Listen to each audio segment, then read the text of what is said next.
Tirocinio gratuito? Non proprio. Siamo all'ospedale Alto Vicentino di Sant'Orso, dove, come previsto, i giovani medici tirocinanti prestano servizio gratuito all'interno della struttura. Fin qui tutto bene. La stonatura però è che a tutti loro viene chiesto il pagamento del ticket per il parcheggio, cosa invece non prevista per gli operatori che lavorano in ospedale.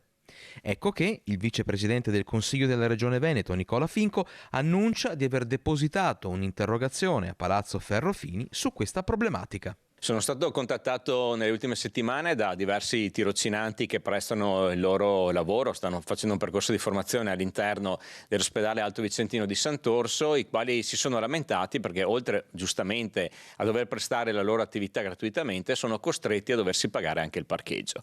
Quindi sulla questione ho voluto presentare un'interrogazione per sapere cosa intende fare l'U7 Pedemontana per andare incontro alle esigenze di questi ragazzi.